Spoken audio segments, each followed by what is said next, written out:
Hello and welcome to Glass Tire. This is one of our checking in with videos where we check in with artists, and in this case today, this is Sterling Allen, who is in Austin, and he is one of our auction artists. Hello, Sterling. Hello, Christina. How are you doing?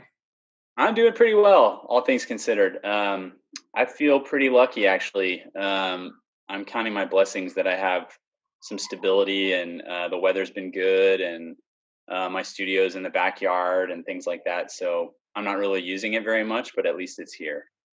So you're in your studio right this second. But you normally so you're making work in your studio. You're one of the more prolific artists I know. You're a professor at Texas State in San Marcos. I'm there twice a week teaching up until the virus mess this year. So I finished out the semester online with the students that I had. But typically I work in the studio a couple days a week when my kiddos are in school. And then Fridays I'm kind of sometimes at school, sometimes here. But that's been obviously disrupted a bit due to everything in the country. How was it teaching online? My main goal was to try to just take the pressure off of the students, especially in terms of turning in like the most high quality work, because even judging the work from a digital interface is tough. I had a sculpture class that was like a stacked kind of mid-level and advanced sculpture. So obviously the objects and kind of being around them is really important, and that's really difficult to do online. So my goal is just to try to like kind of stay engaged with them somewhat, and then also let them know that I just wanted them to finish out the semester and stay somewhat busy, but not really focus on the fact that they couldn't use the tools, they couldn't use the shop. I also was just trying to think about the online teaching as a way to organize myself a little bit better. Things that I wouldn't necessarily prepare for, I would just kind of do it on the fly. I had Yeah. to prepare for a little more. So that was actually helpful. And then I try to actually think about some shorter projects and things that could be done that are actually more advantageous because of this. So in my sculpture class, we did some Zoom visits with a few artists, where normally I probably wouldn't take class time to all sit in a room on a computer and visit someone's studio virtually. And then it's impossible to do that kind of during class time. I felt like doing it during this was nice, just to get to peek into somebody else's workspace and hear from hear from them about how they're handling things, what they're up to. So those things I actually found better than something I would have done during the, face to face. Yeah, but I don't like it. So how is this in terms of, have you been making work during these last couple of months? What have you been up to? I mean, I am not really doing all that much. I mean, I've been kind of in this weird pattern with the studio in the past couple of years, where I am productive in here, and I'm working on things. I'm working on sculpture. I'm using the camera. I'm working on paper, and I'm making things in the studio. But I'm also spending just as much, if not more, time kind of out of the studio, working on stuff kind of in situ. And so it was kind of awesome. There's a space in Austin called Northern Southern, that invited a number of artists in town, including myself, to do some outdoor kind of temporary things, and which is kind of what I've been working on, honestly, for the last couple of years. And so that fit really well. So I put one of those together and hope to do another one of those, or two, maybe two more before the month's over. And those work well with like what we're in right now. I've also been kind of going through digital things, archiving stuff and scanning things, and digging through old film, drawing. I've been drawing a lot more, and watercolor, and tinkering around with paper, because I can put it up, take it out and put it back pretty quick. I am not finding time to think and make any kind of forward progress, like in my mind. I'm really distracted, as I know a lot of people are. My daytime is really busy with taking care of the kids. My wife's working full time from home, and so I'm doing a lot of meal prep and hanging out and walks and board games and stuff like that. And so it's really difficult to get time at all. And if I do, it's like 20 minutes, and I'd rather spend that probably drawing or cutting paper than trying to pull out a book and sit and think. And it's starting to take a toll. I mean, I feel like there's things that I would like to do, and at first I was resigned to just being really open to the idea of being stuck and not really having to be out and doing the yard work and kind of focusing on cleaning and things like that. And now, it's carried on, and I'm certainly very lucky to be where I am. But I also feel like, I have the itch to start working a little bit more rigorously, and it's difficult to do. So my other option is just to stay up really late and then be wasted the next day. And so I do that a couple times a week, and then so my sleep's all goofy. But Yeah. normally I maintain a pretty rigid schedule and go to bed early, get up early. Well, why don't you tell us about, so you gave us a couple of pieces for this auction. I came over to your studio before all the lockdown happened. In fact, it was only about a week before. Yeah. And we went through your work, and I brought back these two amazing sculptures. Can you tell us about them? Yeah, so those I made, I believe, in 2016. One is called Untitled Teal, and one is called, I think, Untitled Pink. Um, and they were I had made a simple construction of just like an X and a Y axis, these two planes, years ago, and had painted on the side of it kind of some lines receding into space. So they were on a flat plane, but then like the grid was receding. And so I was just trying to think about, the frontal view of this plane is, squared up, but then there's a graphic device on the surface that suggests like a different type of space. Right. And so they're kind of like this graphic element and then the physical element are kind of in conflict. And it was really quick, but I thought about it as a maquette for something larger. And so at some point, late 2015 or so, I had been painting a little more, or using paint is probably a better word or better way to say it. And kind of fell in love with these like graphic kind of treatments. Like I was looking at flashcards and little toy blocks and stackable things and kind of educational toys, and thinking about, what's on the front and how that corresponds to what's on the back. And then the clue that might be on the front, and then the result that might be on the back. And so I was collecting that kind of stuff, obviously surrounded by like I guess like a 1-year-old and a 4-year-old at the time. A lot of that stuff was just around, and so I made a series of these I call them corner pieces, and they're basically an X, Y, and a Z plane joined together in some way. And was trying to think about them as maquettes for something that would be partition sized or larger, so that you would approach this thing and you'd have, potentially like your entire view blocked by it. Like it would be large enough to kind of escape your periphery and be outside of you. So it would become like a field. And then you could traverse it and get to the other side, and maybe it offers like something else. So how does that reminds me of your Lawndale solo show. Right. So that was one of the things that those pieces in 2016, that line of thinking kind of progressed into that, what was basically like the thesis of that show, which was called Backdrop and Blocker, which was about this object that's large enough to obscure your vision, but, not totally oppressive. Like you could walk around it. It also had these little sight lines where you could see through it. So I was like interested in the idea of being able to kind of poke a hole in it. And also, if you got down on your knees really low, you could see under it. So there was nothing inside of it. So there wasn't like a trick to it. It was just like this massive thing that took up space.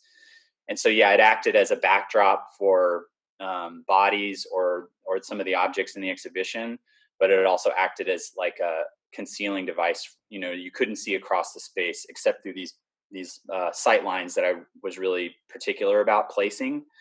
And so those pieces, the corner pieces, were a lead into that. And thinking about, initially I had planned to kind of house small objects within them, but they were better off as these maquettes. And then what I also started working on with them was, so there's usually like some sort of graphic device that's kind of like the red herring, and then there's more of a subtle play of color in them.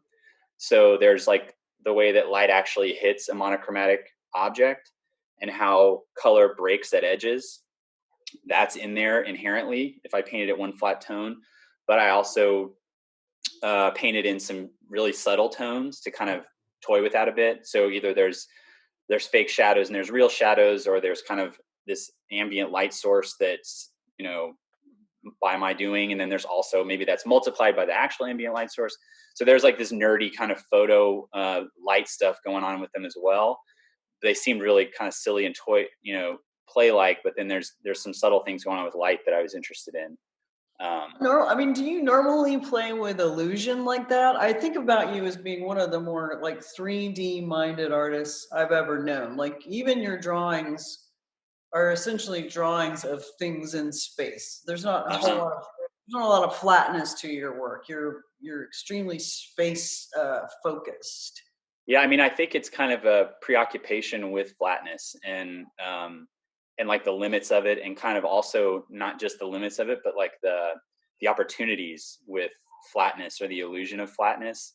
And so I think, you know, if I had to give like the elevator pitch of the work of the last 5 6 years or more, it's been this kind of intersection of sculpture and photography.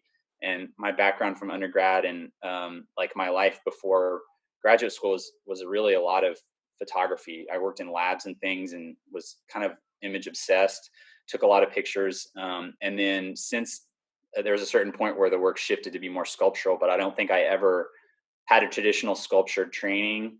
And so my ways of making are like really still based on the camera in a weird way. And the camera as like a flattening device and a framing device, but also as a singular point of view, which kind of talks about position, so you have you take a position as a body in reference to an object like a camera can do, and you can shift your position, you can move a camera. And so like, like in animation or something, you think about the keyframes or like these major points of action in a sequence, and you've got these fill-in frames. So maybe like when you're looking at an object, there's keyframes maybe within your, relationship to it. And an artist like David Smith or something really took advantage of that kind of pictorial device, like when making images of his work.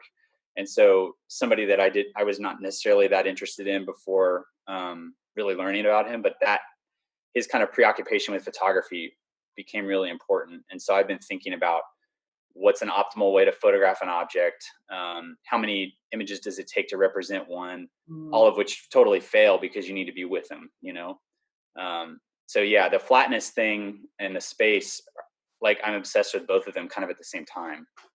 So the Philip Niemeyer, the northern southern thing that you've participated in recently, when we got the press release in for that show, and I think he may have used one of your images for the thing, but tell us about, I think this is really interesting, what you've been doing kind of more recently in terms of going around Austin on your own in your car and doing these interventions in these Yeah. unlikely spaces.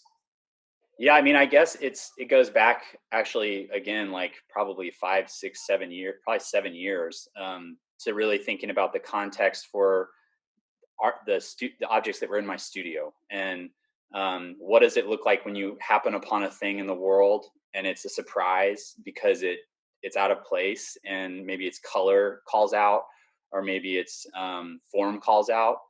What happens when you take that and you rip it out of the context of where it came from that was initially really surprising, and you put it in a white room? What does it lose? What does it gain? Like, how is the looking experience different? And then to the flip of that, like what happens to an object that's made kind of in a hermetic kind of studio situation that's got a white wall and nice lighting, and then you put it in competition and context with the exterior world.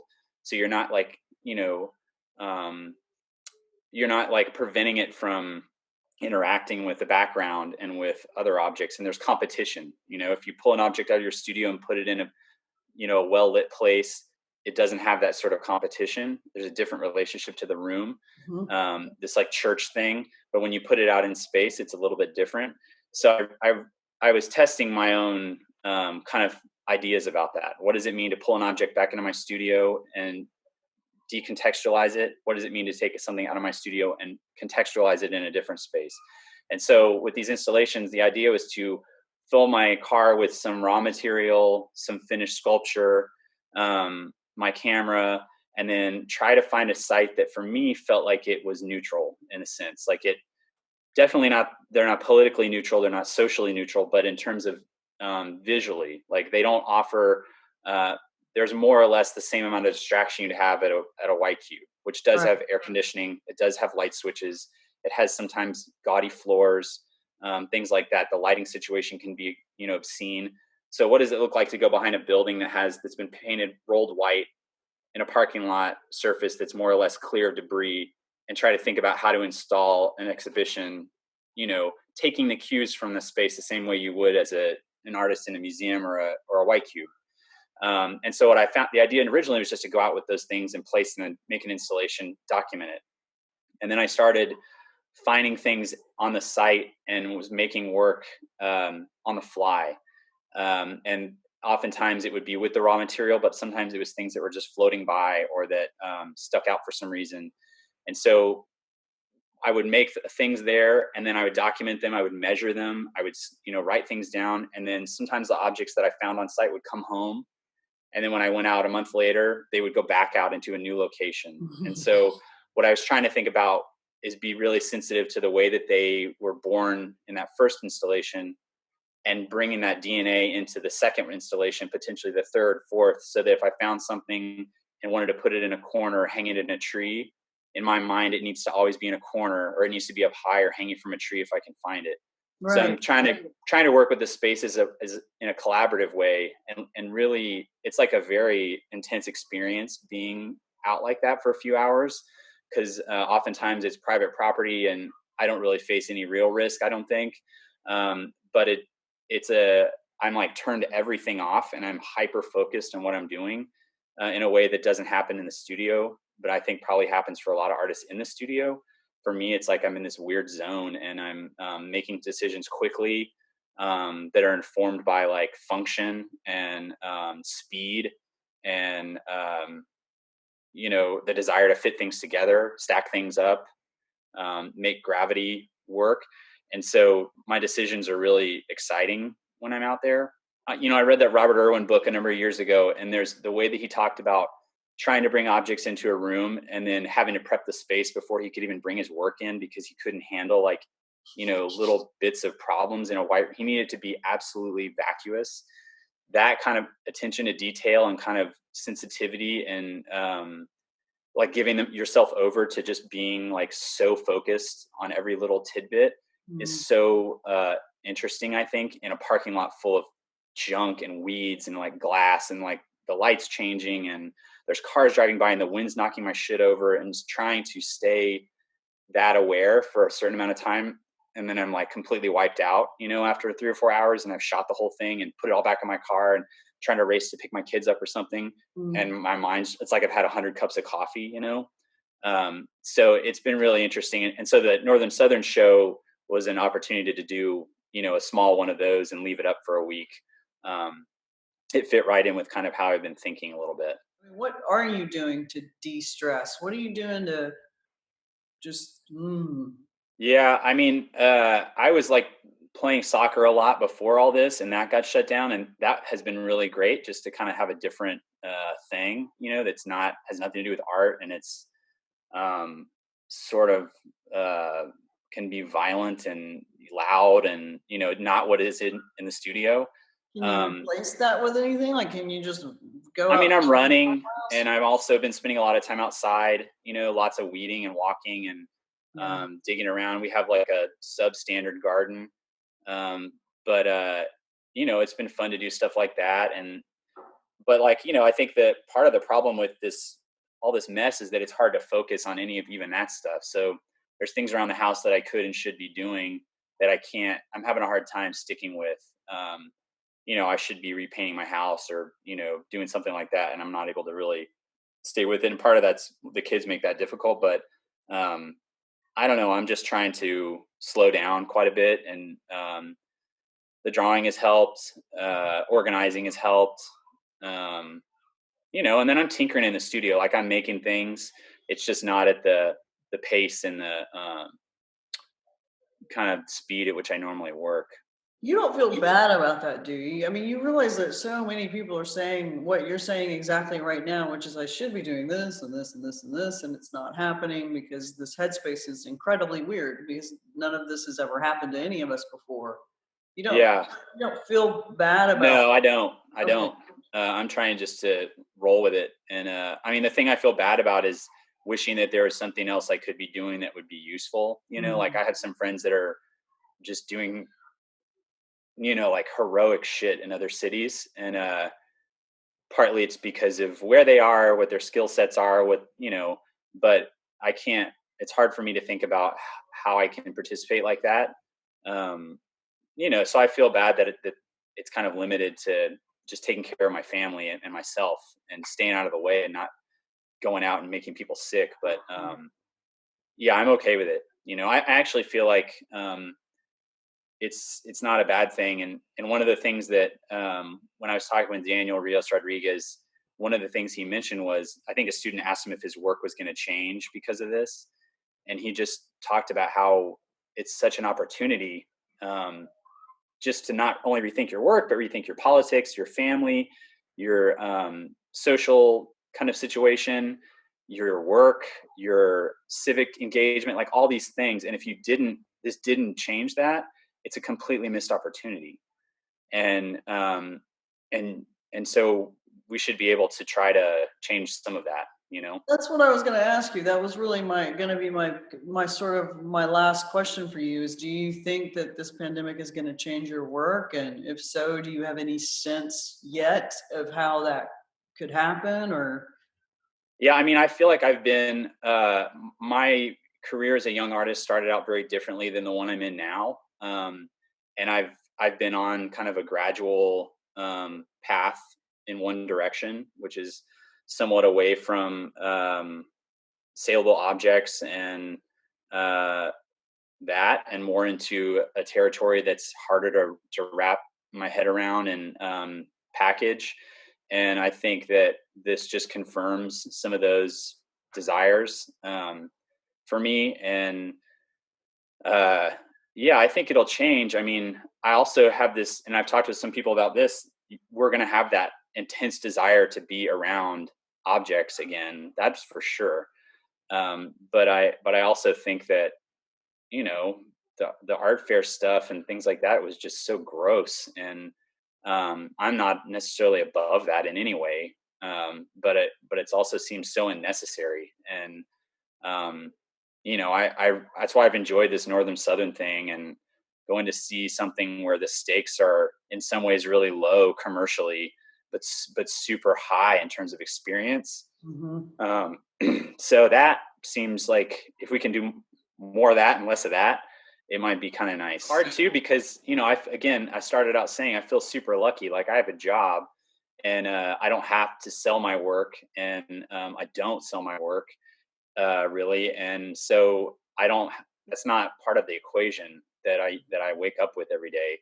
If that is part of the equation you wake up with every day, this is fucking crazy, Yeah. and it's super difficult. And so I can't speak to someone who's making their living like that, but because plenty of people do. I just think that um, even something like drawing or work on paper, like it's or a painting, it's like the easiest thing to move, and sell, but it's also like a really great thing to have in your hands. And so, uh, how to do more of that without having to necessarily worry about what it costs and how to get it into the hands of somebody, but just sharing that with other people. I think a lot of people are mailing things around, and I think that's great. And yeah, I think there's ways to share that don't have to do with that system.